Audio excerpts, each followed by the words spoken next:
Welcome to the AmeLiaRun channel. My name's AmeLia. Today I'll be reviewing the HOKA Skyward X2.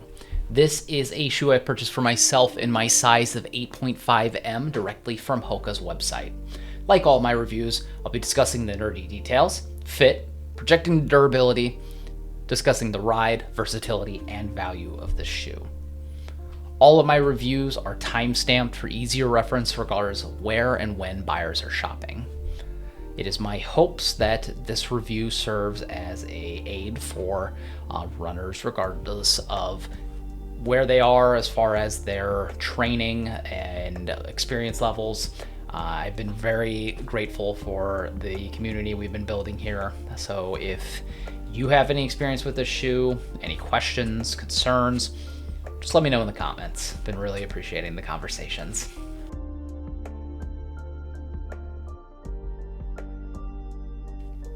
Let's go ahead and dive right on into the nerdy details for the HOKA Skyward X2. This is a shoe that is hot off the presses back in the end of April of this year. It is 9.9 ounces and it has a incredible 49 millimeters in the heel stack, 44 millimeters in the forefoot stack for a 5 millimeter drop. It has PEBA foam.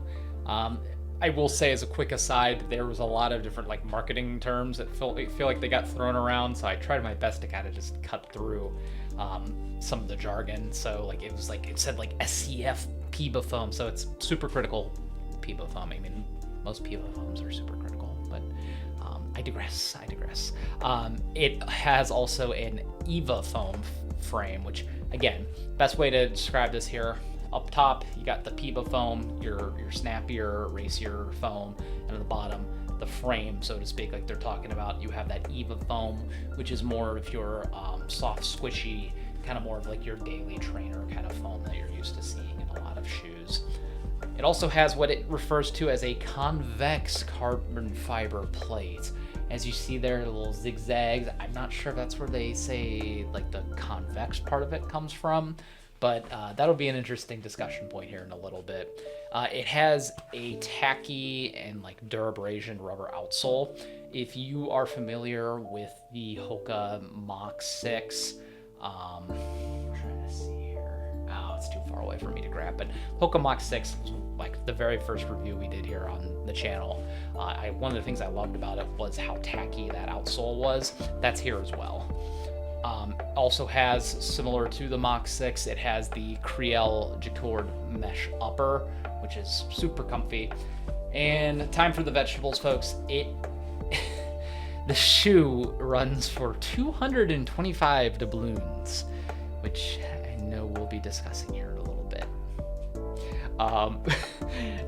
Talking about fit, though, right off the bat, the easiest thing to discuss with this shoe. It fits very comfortably, true to size. I changed up my lacing a little bit to make the volume a little bit higher in this. It's definitely not narrow by any means. I would have liked to have seen this shoe available in wide sizes, but I don't know if it's because it had that convex carbon plate that we weren't offered that. I know the last shoe wasn't offered in wide. There was rumors for a while that this would have wide sizes available, and I was really looking forward to that. But the toe box feels roomy enough. Everything feels, I think what you'd expect from a trainer, or hope for from a trainer. It's just me having my wider, higher volume feet. I would have preferred some wide sizes. Though it's definitely not there's not any lace bite or anything, so I think that is in its favor. I also thought that it might fit a little snug at the top given how high up the stack is, but it really just kind of felt like a normal daily trainer on the up top, like a comfy one. I had from here up, I had the Mach 6, which is a great thing to have. Obviously the story is everything below the upper, but discussing how that fit definitely is something in its favor. Folks, let's talk about the durability. I ran 40 miles in this shoe. I have some significant concerns with the durability for the HOKA Skyward X2. I'm gonna flip this over. You can see 40 miles in, this definitely looks like I ran 100 in it. And you can see already right away, there's a lot of spots of wear. So right from the end of the, like, not necessarily the heel, but like where the rocker starts in the midfoot, a lot of wear there. Up front here to the forefoot, both shoes have, oh wait, there we go, sorry, have a lot of wear right there before it gets to that tacky rubber. I've also noticed on the lateral walls of these shoes, the grooves have almost started to completely wear. And then even kind of like up towards like the inner walls, I'm noticing some wear, and I'm not used to having inner wall issues as far as my shoes, just because, you know, like I said, I underpronate. I don't know if this shoe's gonna be in great shape 100 miles in. 40 miles in, it already looks like it's got a lot of wear on it, and I'm worried about the shoe breaking down by then. I can be proven wrong. I also know I'm a heavier runner, so bigger shoe, bigger girl running it, I can see, you know, maybe the shoe's not really cooperative in that regard. But I can't in good conscience say that this is going to be a durable shoe.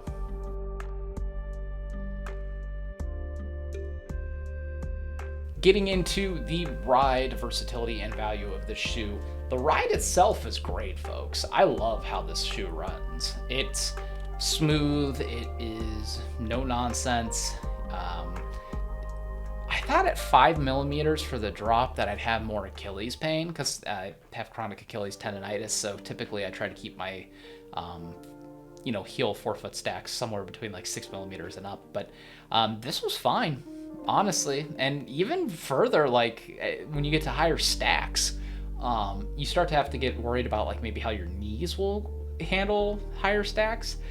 I felt fine with my knees. I honestly think that this is kind of the best of both worlds as to how they constructed the heel forefoot stack and the drop, and it definitely shows with how it runs. I don't think this carbon plate is doing much. I don't want to do a what does bro even do, but like it kind of feels that way at times with this shoe. It's not really a shoe that you're gonna slip on where like I want to have good running form. I want to like actually like go with the flow of this. This shoe is a tank. It'd be like kind of putting race tires on a Chevy Tahoe. Like, why are you doing that? Like, I don't even necessarily mean that in the sense of like, oh, I want to go fast. This shoe's not made to go fast. It's more that it's like, why are we putting something sportier on a shoe that's like really just kind of there to be a nice, just behemoth, as I said before, of a running shoe? Like they didn't try to put like a carbon plate in like the Vomero Premium or like the Glycerin Max. Like, maybe it's to try to stand out more, but as we discuss in a little bit, I think that you could have saved a lot of money with your construction of, or you could market the shoe a lot cheaper than with omitting that part of the shoe.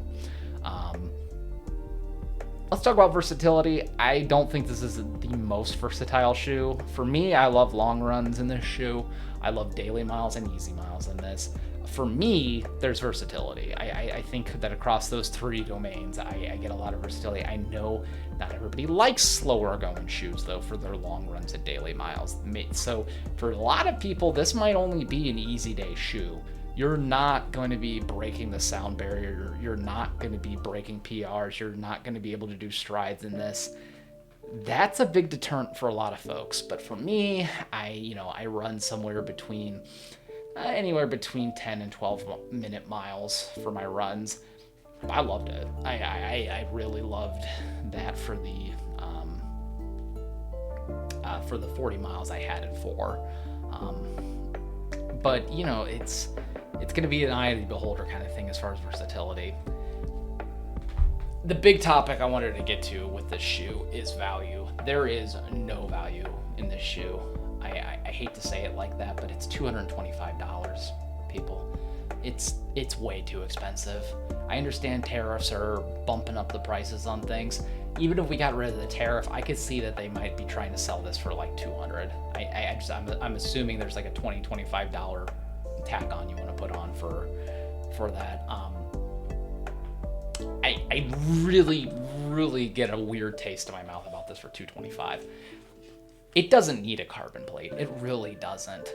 I'm not saying that the carbon plate would, snap off $40 and we're looking at a $180 shoe.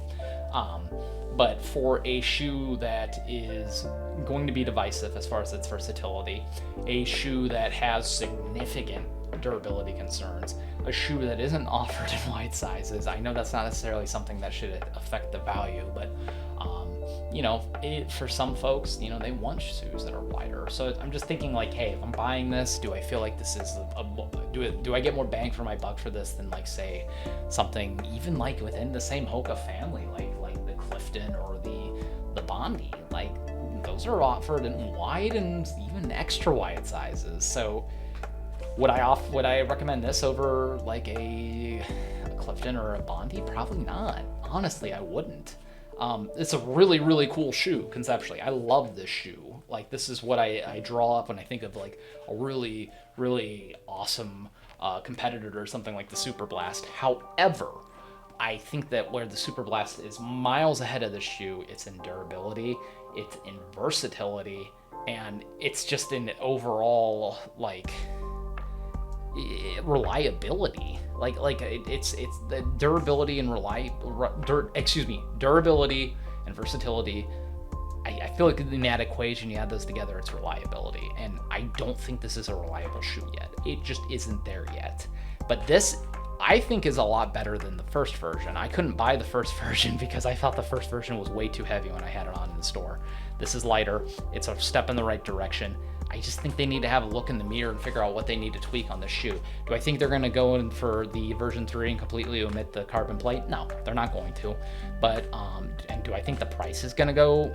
Do I think the price is going to go down? Probably not. But make the shoe more durable.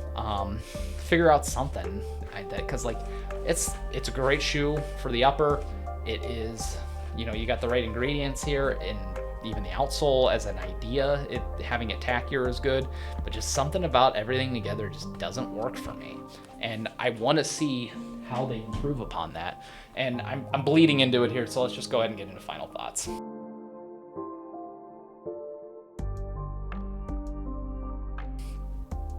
Final thoughts for the HOKA Skyward X2.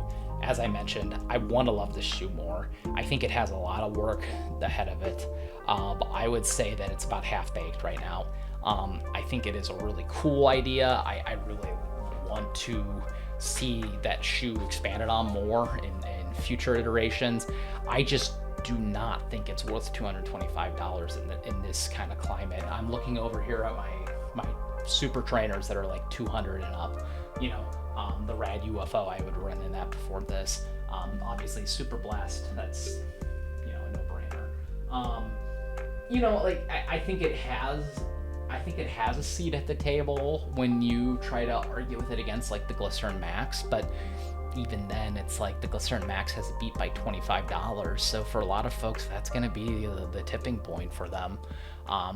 Be curious to see what everybody thinks about the Skyward X2 though in the comments. Let me know what you think. I hope you're all staying healthy and safe, and I'll see you all next review.